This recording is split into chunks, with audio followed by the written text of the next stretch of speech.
My name is Donovan.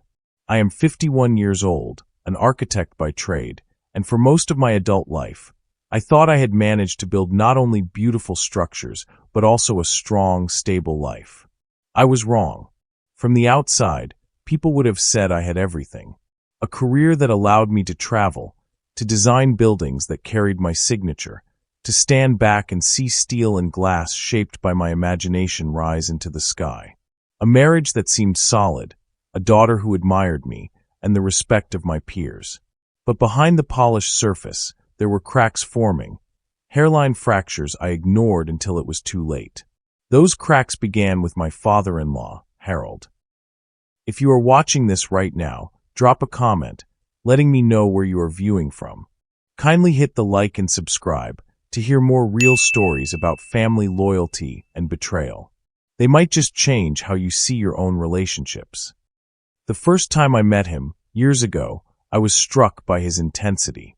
He was already a man past his prime then, in his early 60s, retired from a long career as a civil engineer. He carried himself with a certain pride, almost arrogance. He shook my hand firmly, inspected me with sharp eyes, and asked what I did. When I said I was an architect, something in his expression flickered. For a second, I thought he was impressed. Later, I realized it wasn't admiration, it was calculation. Back then, I brushed it off.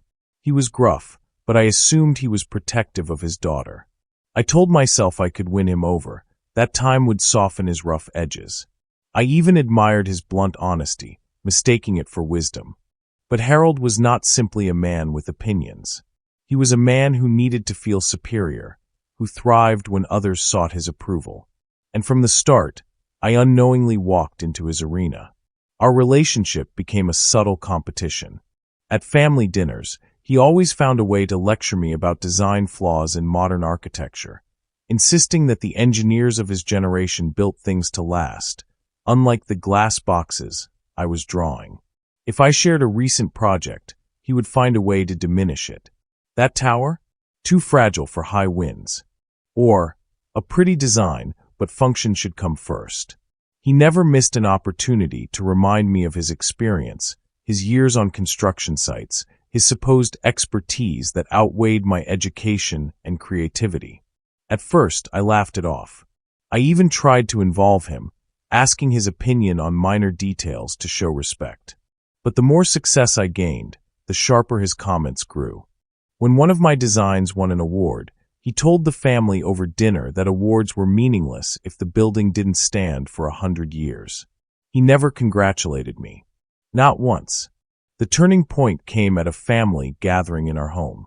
I had just landed a major contract, a cultural center that was to become a landmark in the city. It was the kind of project architects dream of, the kind that defines a career. Everyone was celebrating with me, glasses raised, laughter filling the room. But I noticed Harold sitting in the corner, his lips pressed into a thin line, eyes hard. Later that night, as I was walking him to the door, he stopped me and said, "Don't let this go to your head. You're not as untouchable as you think." I laughed awkwardly, thinking he was joking. But his tone wasn't playful. It was a warning. Over the months that followed, I felt his presence like a shadow over everything I did. Small things began to go wrong. A key supplier pulled out of a project at the last minute. A rumor circulated that my firm was cutting corners. An investor suddenly backed out, citing concerns that I couldn't trace to any real problem. At first, I thought it was bad luck, part of the natural ups and downs of business. But then one of my colleagues hinted that a trusted source had been spreading doubts about my ability to deliver on large-scale projects. It wasn't until much later that I pieced it together. Harold had friends in the industry. Retired or not, he had connections, old colleagues who still held influence.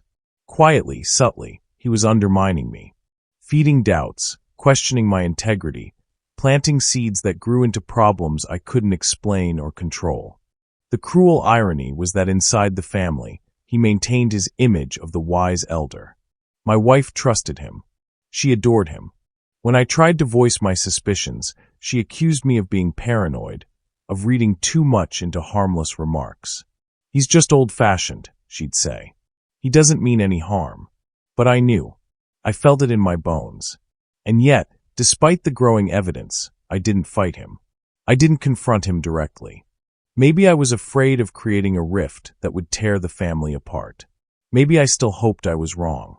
Or maybe deep down, I believed that my work would speak louder than his whispers, that talent and effort would outshine jealousy. I was wrong again. The day the Cultural Center contract was canceled, I sat alone in my office, staring at the letter that confirmed it. The official explanation was vague: strategic redirection, budgetary concerns. But I knew the truth. Someone had poisoned the well. Someone had convinced the decision-makers that I wasn't the right man for the job. I remember gripping the edge of my desk until my knuckles turned white. 10 years of work, a reputation carefully built, all collapsing because one man couldn't bear to see me succeed. And that man was my father-in-law. That was the moment I realized the cracks were no longer just beneath the surface. My life, my career, my family, it was all starting to crumble. But what I didn't know then was that one day, the same man who had destroyed me would come knocking on my door, desperate, vulnerable, needing me in ways he could never admit. And when that day came, my response would leave everyone speechless. The morning after I lost the Cultural Center contract, I sat in the kitchen staring into a cup of coffee that had long gone cold. My wife, Elena, moved around the kitchen, humming softly as she packed lunches for the kids. She glanced at me and said, "You're unusually quiet this morning. Rough night." I wanted to tell her everything, the letter, the shame, the sense of betrayal that clawed at me, but the words wouldn't come. How could I explain that her father, the man she trusted more than anyone, was behind it all? To her, Harold was a rock. To me, he was a hammer, slowly chipping away at everything I'd built. So I just nodded and muttered, just tired. Inside, I felt a storm raging. Over the following weeks, the collapse wasn't immediate, but it was steady, relentless, like water dripping through cracks until the whole foundation gives way. Projects I had lined up began to falter. Clients who once spoke with confidence now hesitated, asking endless questions about deadlines and reliability. Some stopped returning my calls altogether. I had built my firm on reputation. In architecture, trust is everything. No investor wants to pour millions into a vision if they think the man behind it might falter. And somehow, rumors had spread that I was unreliable, that I couldn't handle large-scale projects, that I was too ambitious for my own good. Each time I traced the thread, it seemed to lead back to someone Harold had known, someone from his old circle of engineers, contractors, or developers. I couldn't prove it. He was careful, always whispering behind closed doors, never leaving fingerprints. But I could feel his hand in it, the way you feel gravity pulling even though you can't see it. At home, I carried the weight in silence. I became more withdrawn, shorter with my children, restless at night. Elena noticed, of course. One evening, she placed her hand on mine across the dinner table and said, "Donovan, what's happening? You've been different." I hesitated, then said, "Do you ever feel like someone doesn't want you to succeed?" She frowned. "What do you mean?" I looked at her, at the softness in her eyes, and I almost said it. I almost told her about the rumors, the cancellations, the invisible war her father was waging against me. But then I pictured her face hardening, her accusing me of inventing enemies where none existed. I swallowed the words. "Nothing," I said instead. "Work pressure, that's all." But silence is poison, and I could feel it spreading. The final blow came a few months later. I was in negotiations for a government contract, an expansion project for a public university. It was not only prestigious, but also financially stabilizing, the kind of job that could keep my firm afloat despite the setbacks. We had gone through rounds of proposals, interviews, presentations. I felt confident. Then, without warning, I received notice that the contract had been awarded to another firm, a smaller one. Their proposal had been weaker, less innovative.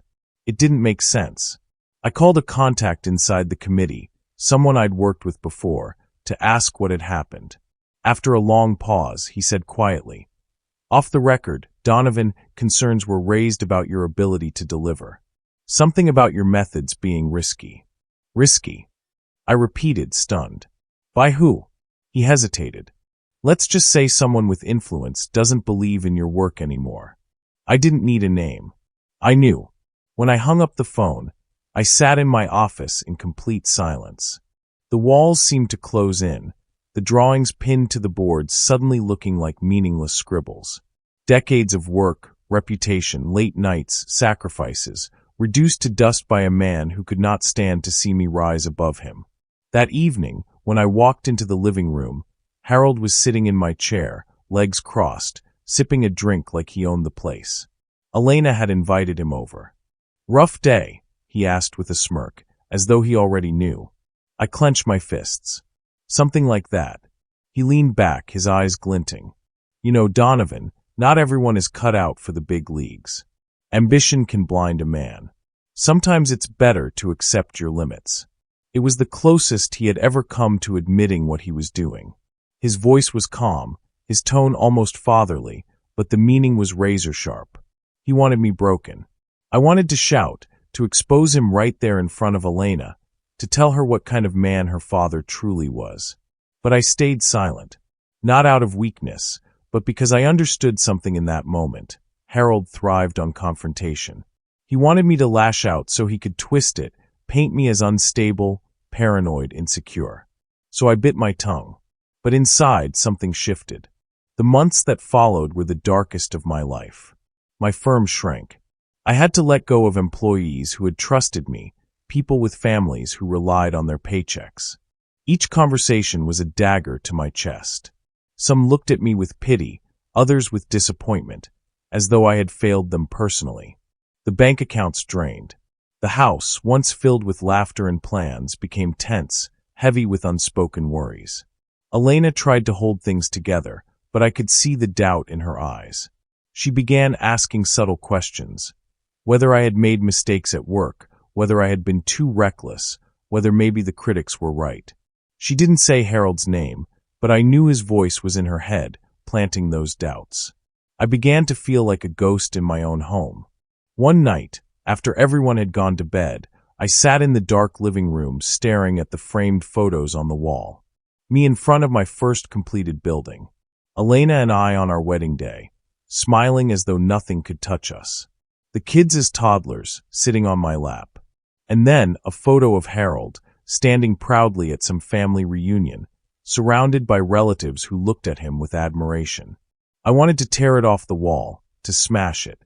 But instead, I whispered into the dark, "One day you'll need me. And I'll remember this."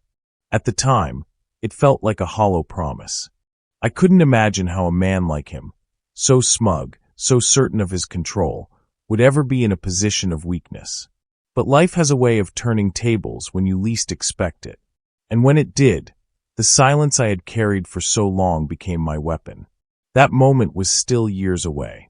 But as I sat there in the dark, I made a vow to myself. I would endure. I would not let Harold see me break.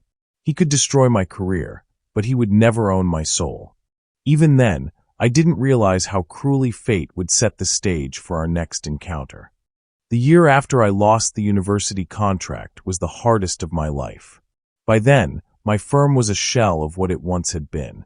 I had started with 15 employees, each one handpicked, each one believing in my vision. By the end of that year, there were 3 left, and even they stayed out of loyalty more than necessity. I knew they could sense the sinking ship. I couldn't blame them for eventually moving on. When the last employee handed me his resignation letter, I shook his hand and forced a smile. "You'll do well," I told him. "You deserve better than this mess." As the door closed behind him, I sat in the empty office, listening to the echo of my own breathing. The walls were bare, the desks abandoned. I walked from one end of the space to the other, my footsteps hollow against the tiles. I had designed this office myself when the firm was thriving, full of hope for the future. Now it felt like a mausoleum.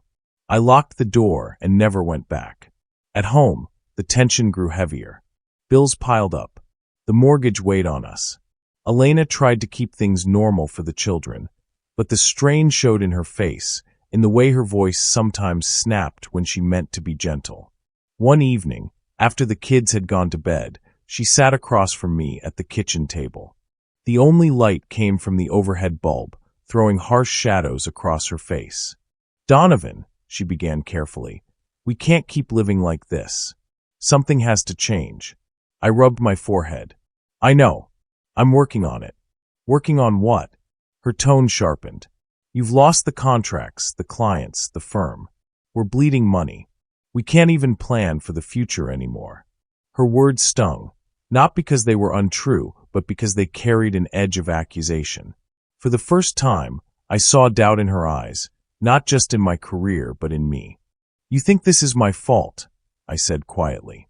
She hesitated, then looked away. "I don't know what to think.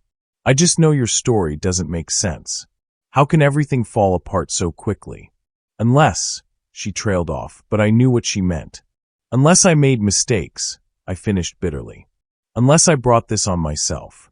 Her silence confirmed it, and I knew exactly who had planted that seed in her mind. Harold. The man had perfected the art of quiet sabotage.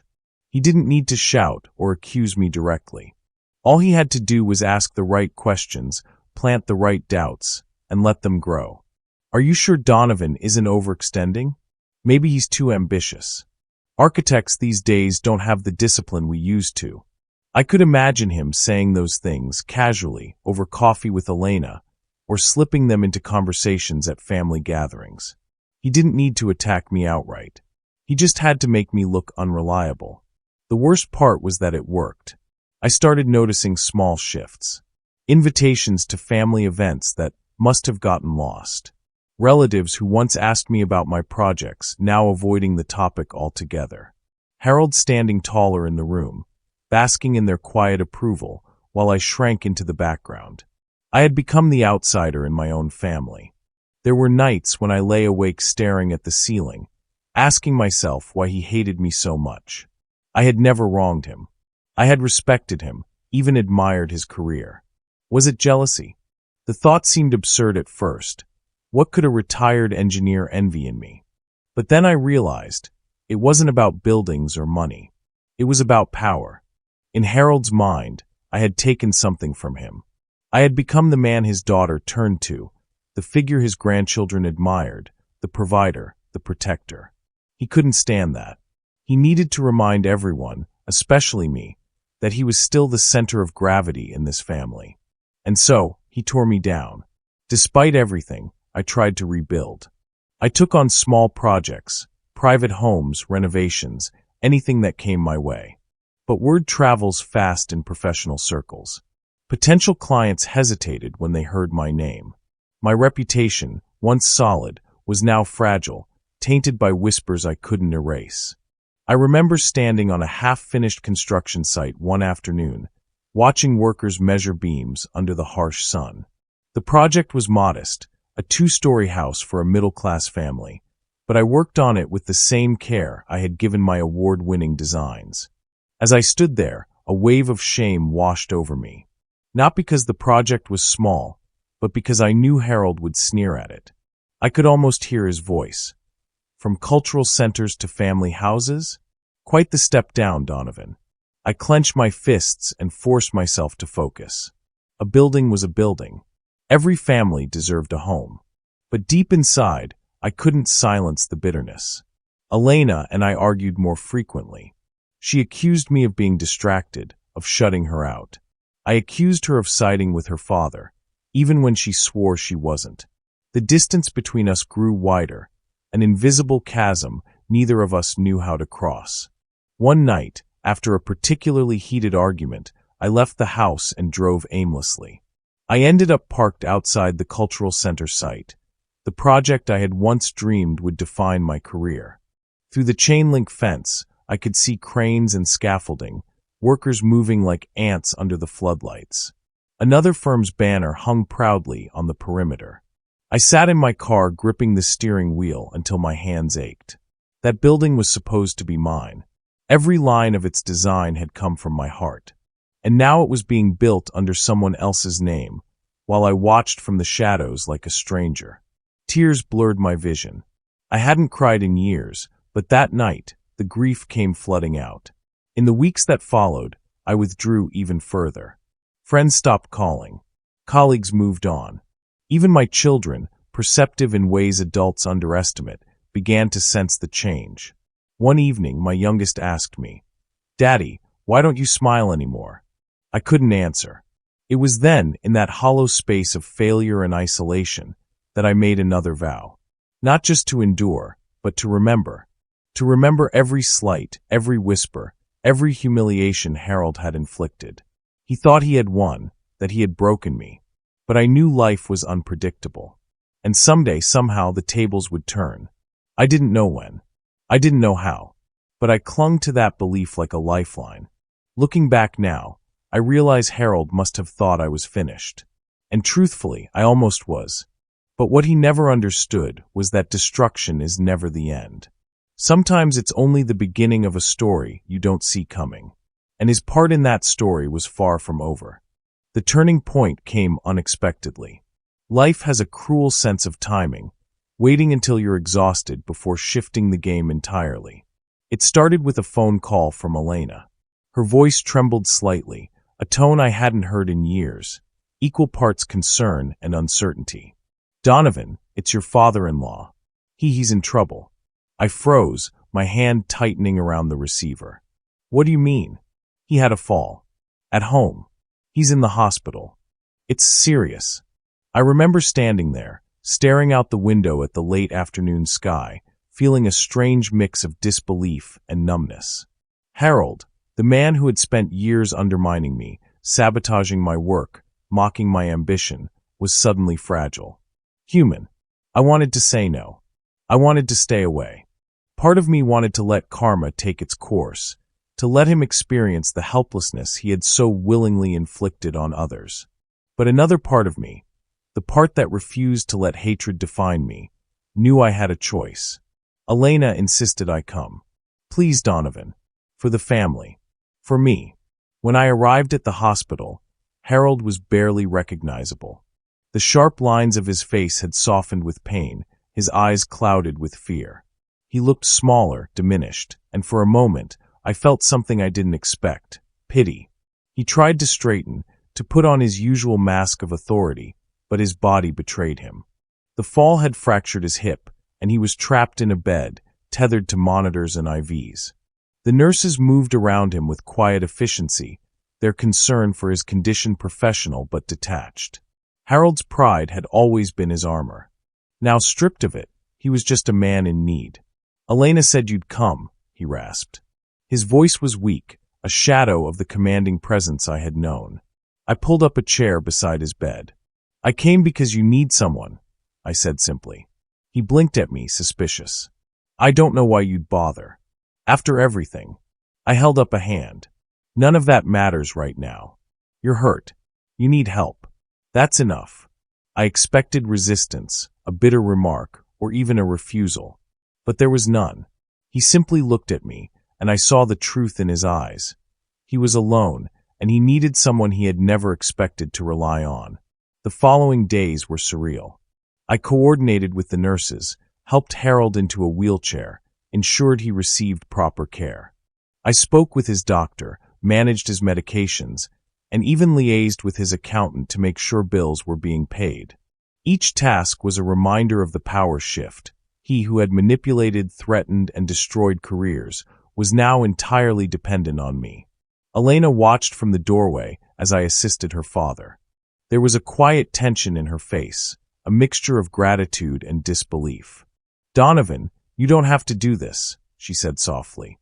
"I do," I replied, "because it's the right thing. Not for him, for you, for the family, and because I refuse to let anger make me cruel." Her eyes filled with tears, and for the first time in months, I saw her truly look at me, not just as a husband struggling to survive, but as a man of integrity capable of mercy. Harold's attitude slowly shifted. At first, he was resistant, snapping at nurses, attempting to assert authority over a body that no longer obeyed him. But with each passing day, I noticed something subtle. He began to rely on me, even to trust me. It was a fragile trust, born of necessity rather than respect, but it was trust nonetheless. One evening, while helping him back into bed, he murmured, I never thought I'd be in this position, having to ask for help. I said nothing. The words didn't need an answer. His pride was being stripped away slowly, painfully, and I let him feel it. Sometimes, silence can teach lessons words cannot. I realized something else too. The man who had once seemed invincible was just a human being, vulnerable and fearful, and the world he had built his ego around was brittle. The connections he had relied on, friends, colleagues, influence, did not bend to save him when his own body failed. During one of the quieter moments, Harold looked at me directly. "You could have hated me," he said. "After all I did." I studied him carefully. There was no arrogance in his voice, only a hint of shame. "I'm not him," I said. "I don't want revenge. I only want what's right. Help you recover, help the family get through this." He closed his eyes, a long exhale escaping him. I underestimated you." It was a strange kind of confession, one I had never expected to hear. But I didn't respond with triumph. I simply nodded and continued helping him, each movement deliberate, careful. As the days turned into weeks, I became indispensable. Harold's world had shrunk to the size of his hospital room and later, the small suite in our home where he was allowed to recover. Every meal, every appointment, every decision about his care, he depended on me. Yet, the family remained in tension. Elena observed quietly, her gratitude mixed with astonishment. My children were confused at first, unsure how to process the man who had loomed over their lives suddenly relying on their father for care. Extended family members whispered among themselves, some casting suspicious glances, others silently acknowledging the irony of it all. But for me, each day was a reminder that life has a strange way of balancing scales. I had been brought low by Harold's jealousy, and now I held the power to influence the very life he had built himself around. And I did not use that power for petty revenge. One night, I sat alone in the kitchen, sipping a cup of tea and thinking about the strange symmetry of life. Here was the man who had sought to destroy me, lying vulnerable and dependent, and I was the one giving him strength. I felt a quiet satisfaction, not of revenge, but of endurance. I had survived, and more than that, I had risen above cruelty without succumbing to it. I knew deep down this would change everything. Not just our relationship, but the family dynamics, the way Elena viewed me, the way the children would remember what happened. Sometimes, mercy carries more weight than wrath. Sometimes the greatest triumph is not in retaliation, but in restraint. I leaned back in my chair and allowed myself a small, almost imperceptible smile. The man who had thought he could break me was now a man who had to rely on me for his very survival. And in that, I found a strange, satisfying peace. Harold's recovery was slow. Months passed as I managed his care, coordinated his therapy, and ensured he regained enough strength to move around without constant assistance. Each day, I observed subtle shifts, not just in his body, but in his attitude. The man who had once treated me with contempt began to show glimpses of humility. Small gestures at first, allowing me to choose his meals, accepting my guidance when planning his rehabilitation exercises, even a quiet thank you when I helped him into the wheelchair. Nothing grand, nothing theatrical, but enough to signal change. I knew better than to expect sudden transformation. Pride doesn't vanish overnight. But the cracks of arrogance that had once defined him were giving way to something softer, perhaps respect, or at least recognition. Elena watched these changes too. There were evenings when she would sit beside me after Harold had gone to bed, quietly saying, "I can't believe you've done all this, after everything." I shrugged. It's not about what he did. It's about what I choose to do. Hatred can destroy you faster than anyone else ever could. She reached for my hand and squeezed it. "I see now why I married you," she whispered. "Even when life knocks you down, you hold yourself to a higher standard." Her words warmed me, but the truth was deeper than gratitude. In helping Harold, I had regained something I thought I had lost: my sense of agency, my integrity, and the quiet pride that comes from enduring hardship without surrendering to bitterness. The family noticed the change too. My children began to interact with Harold cautiously at first, testing the waters, unsure how to reconcile the man who had intimidated their father with the man lying in a hospital bed needing his help. Gradually, laughter returned to the house. The tension that had shadowed family gatherings began to ease. And Harold, he began to speak differently. He was quieter, more thoughtful, more deliberate with his words. Occasionally, he would ask for advice on simple matters, a sign of trust one had never imagined. And sometimes, just sometimes, I could catch a glimmer of remorse in his eyes. One evening, after helping him settle in bed, he said quietly, "Donovan, I know I've made life difficult for you. I can't undo it, but I hope you understand I never thought you would endure it all with grace." I nodded. I endured because I had to. Not for you. For myself. And for the family. He was silent after that. I didn't need to say more. The acknowledgement in his eyes said enough. In the months that followed, I slowly resumed work. Not at the scale of my previous achievements, but enough to rebuild confidence. Smaller projects, careful designs, clients who trusted me again. Harold never interfered. I suspect he would have liked to, but the fall, the recovery, and his own reliance on me had changed him in subtle ways. He had learned, in a very real sense, that power is fragile when wielded without conscience. And I had learned that endurance, integrity, and patience are far stronger than any act of sabotage.